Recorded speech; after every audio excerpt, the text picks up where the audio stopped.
Here we go. What's going on? It's your boy, Anubis, here with my fiance, Crystal Haynes. How you doing today? We're doing good, as it is a Thursday night. Hopefully, everyone's having a good day. So, we'll start with some questions here. He's going to ask me the question, and I'm going to give him the answer. Everybody's ready? But before we do that, I'm just going to let you know that the podcast is called Cultural Influence. And this is why. I have a brand. You can check me out. Today, we are sponsored by my book, Stephen Garvin, Cultural Influence. My bad, tripping out. Cultural Influence. That's the book. That's the name of the podcast. And if you want me to, make you a custom hat, we got the Cultural Influence. And then we got the on the back, Piccadilly, right? We got that. And then this is the shoe of the day, the Cultural Influence shoe. Holla at your boy if you need one. aliveshoes.com/cultural-influence-1. Holla at your boy. Okay, so now that that's been said, me and my lovely fiance / co-host are going to ask each other some questions, right? Yes. Would you like to go first, or should I go first? Yes, that's the question, and I'll give you the answer. Oh, so I will ask you first. Yes. Okay, so you go first. First question we have of the day is, what is memorable about you? Well, that question is a lot of them. So I'm going to give you when I graduated from high school.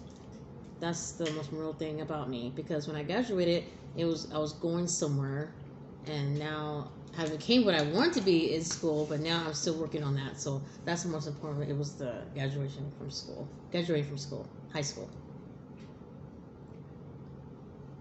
Oh, okay. Your So turn. that's what's memorable about you. All right. So you have a chance to ask me whatever question you want. Your boy Anubis out here repping them Lakers, you know what I'm saying? Showtime Lakers. So what is the most awful thing you ever done in your life? Well, Only one. what I want to say first is there's a couple of awful things, that quote unquote I can't talk about. So I'm gonna just leave those out of this conversation, because I'm trying to uplift people, and I'm a little smarter than that. But anyway, I will say one bad thing that I have done. Let's see, a bad thing that I have done. I remember when I was like 3 years old. No, when I was in third grade. My bad. So it's at 8. Yeah, I was 8 years old. I brought these Taco Bell chips. You remember that? Back in the day, the Taco Bell chips, they had just came out. I said, oh, these are my favorite chips. Fire. Taco Bell chips. Right?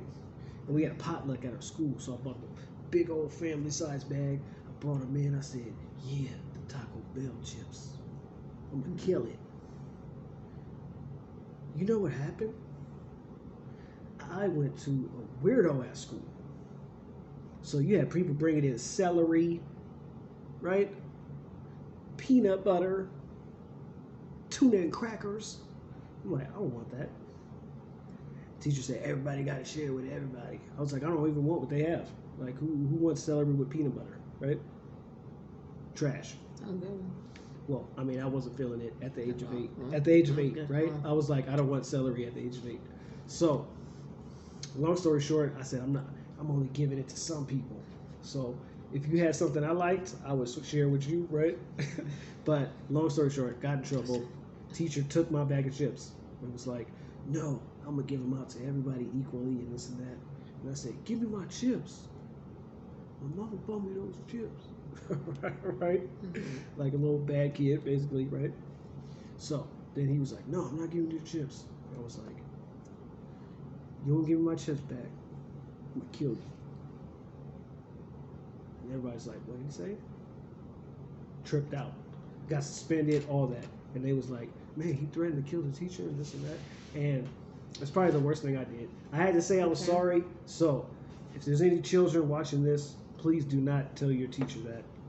I got in trouble. When I got home, my mama, you know. Okay. And I also had to do extra work. And I had to do like 100 times I won't threaten my teacher on a piece of paper or whatever. So I don't condone that. Don't do that. Okay. But that's probably like one of the baddest things I did. Okay. Now, your turn, right? Yes. You have another question for me? What do we have for Crystal Haynes? Okay.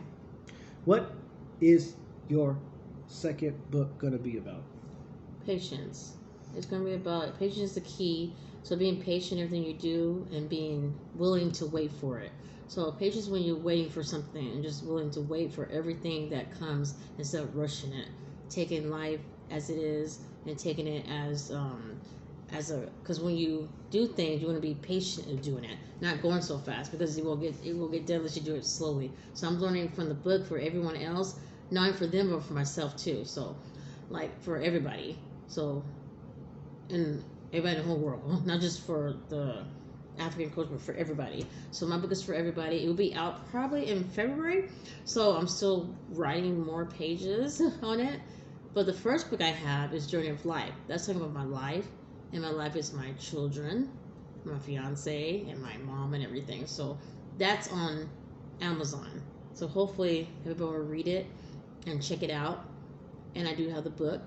So if you want to buy it, you're welcome to buy it. Or you can go on Kindle. It's $2. But besides that, we have another question for you. Okay. So go ahead. What you got? That's me. You ask me a question, I'm going to answer. I just asked you a question. Another. No, I asked you. Oh, I thought you know. What is your second book about? Oh, it's my turn. Yeah. Let's see.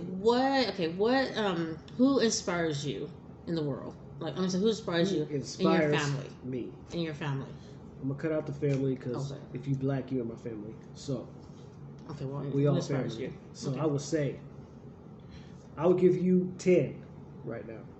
So, number 1. Well, actually, I don't want to say no order. Martin Luther King, Malcolm X, Louis Farrakhan, Elijah Muhammad, Marcus Garvey, W.E.B. Du Bois. What is that? 5. Dr. Umar Johnson.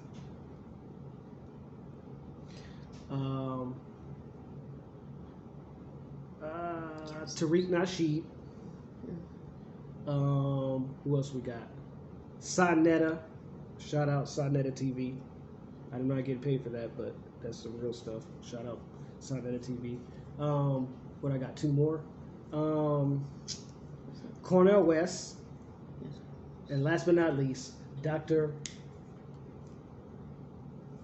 Claude Anderson. And also Michael Eric Dyson. So, but if I just had to choose one out of top, my favorite top tier one, right? That inspires me to keep going on. I would have to say the one and only Divine Potter, Canoe, inspires me. And there we go. Sorry, I didn't want to be long-winded, but you know. Okay. So I got one for you. Now, this question right here.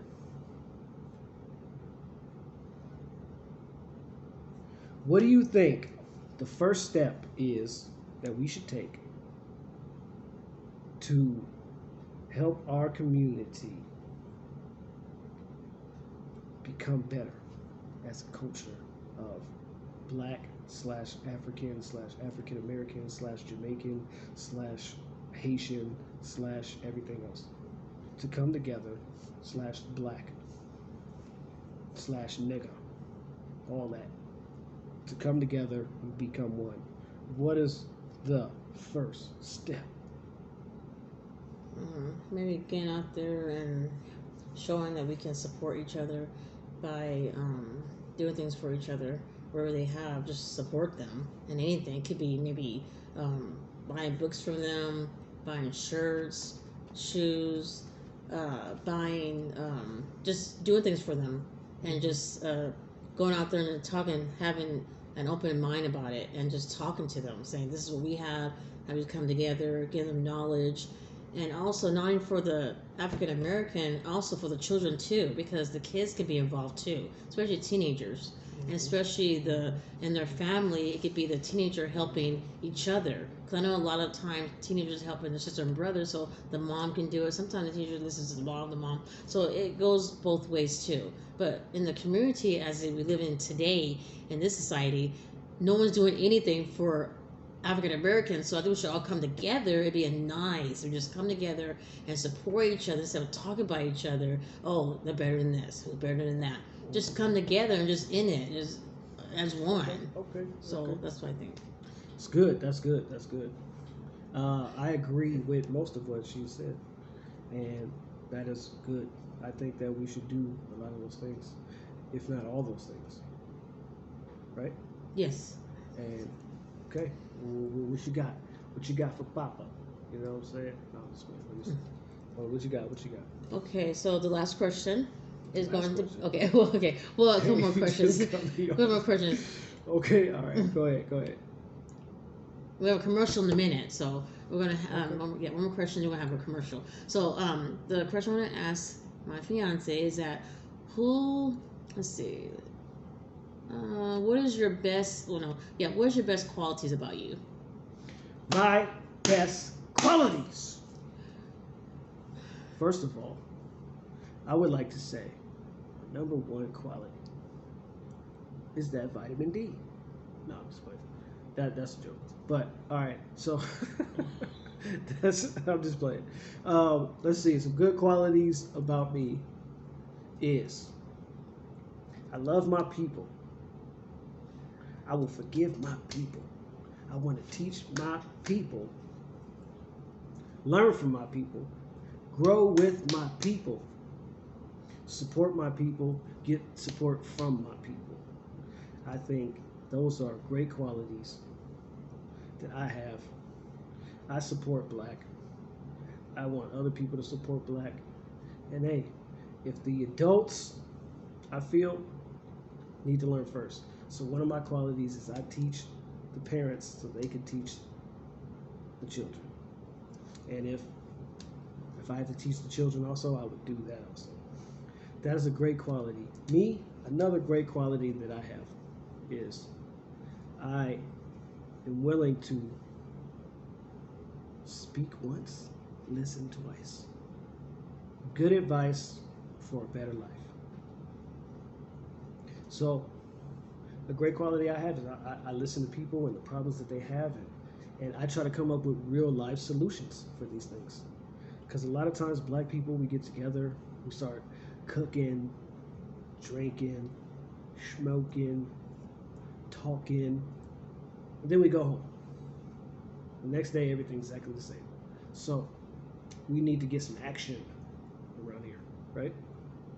And that's what I want to bring to the table. Solutions, real life solutions that can actually help people. And if I don't have the answer, I want to find who does have the answer and then get the solutions from them. Yes. All right. Okay, We're going to so see about five more. One last minutes. question. 5 minutes. One last question. Now, as a woman, right? What do you think?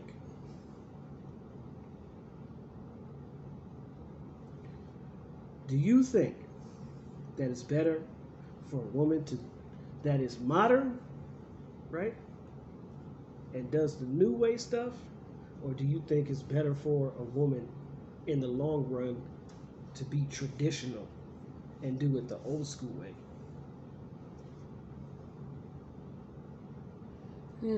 Traditional, the second one. Traditional.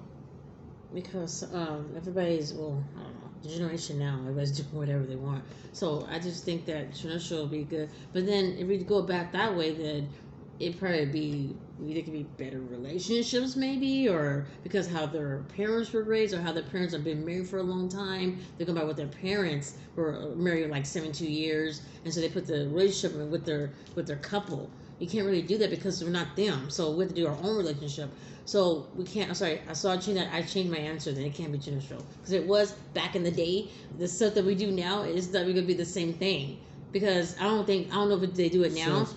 Was men open door for girls anymore? Do they send flowers? We don't know. So a lot of things are not be traditional. It's going to be different because no one's going to do the same thing they did back in the day. I mean, who's going to come to the people's job and bring them their husband, bring them lunch? No, whoever does that, I want to see because no one does that. So it can't be that. So everybody has their own relationship. They have their own thing that they do that they think is good.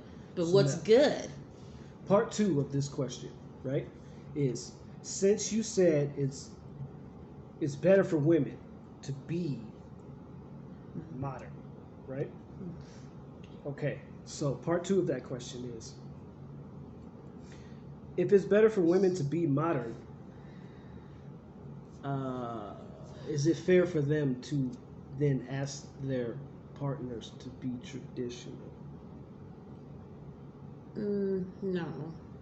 I'm sorry, yes, it is, yes. It depends what they're doing, but yes. But then every relationship would be good and there'd be longer marriages, right? It would just say, okay, when I come home, dinner's ready. If it's not ready, but I'm just saying dinner's ready when you come home, everything on the table. No, so it'd be no.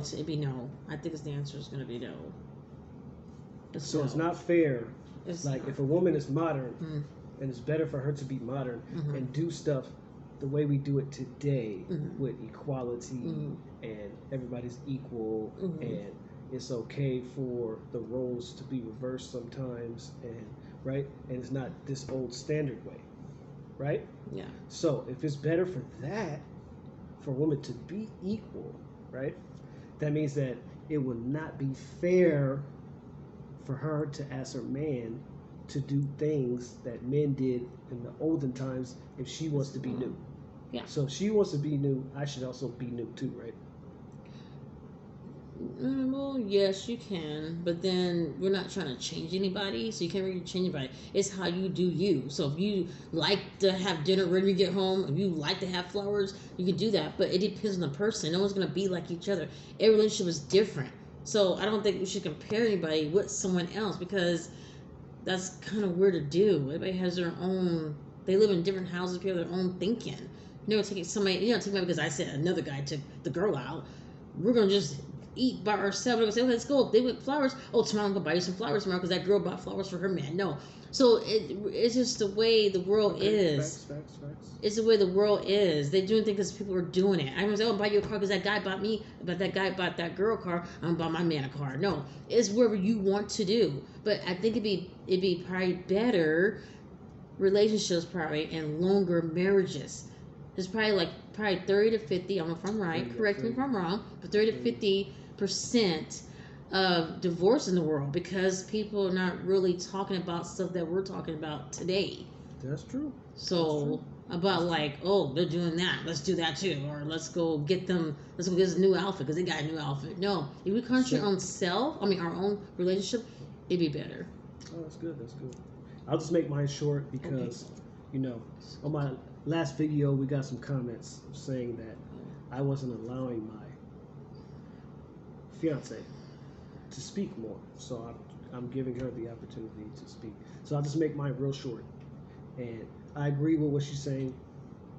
And I feel like if you want to be new and modern and be equal and all this other stuff in the relationship, then you have to let me be equal. You can't say, I want to be new, but then you still have to pay all the bills and open all the doors and take care of everything because that's what a man does, or that's what an old traditional man does. So now a modern man lets you be equal, right? So then part of you being equal is I have to give you equal responsibility. That's all I'm going to say about that. But now, I will ask you one more question. Can I ask you one more question? Yes. One more question. So, last question I have. Since this is called the cultural influence, and we are here to influence the culture, right? I would say, out of everybody in our culture, who has influenced you the most? I would say Culture of black people. Sorry. Yeah, Angela Davis. Ooh. Because I really liked the way she was in prison, then she got out of prison, but it was nice how she went and approached to not just young women, but also people in college, and she did so much, and I just love reading about her, and I just want to say she inspires me. I mean, when I listen to her videos, she's amazing what she did, and she still got out of it as an African American woman. She really just kept going and going, and she never gave up. And that's what we need to do as women: never give up. Just keep running the race, like the book says, "Journey of Life." Keep running the journey. Don't ever give up. Okay, I agree. Shout out to Angela Davis. You're doing your thing. We're paying homage.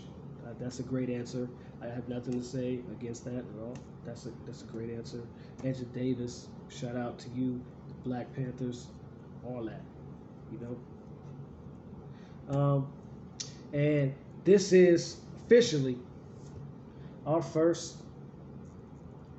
podcast, episode 1. We will be back, hopefully in a couple days, if not tomorrow. We're going to be back. And with that being said, making tracks back to back, back to black, you know where it's at.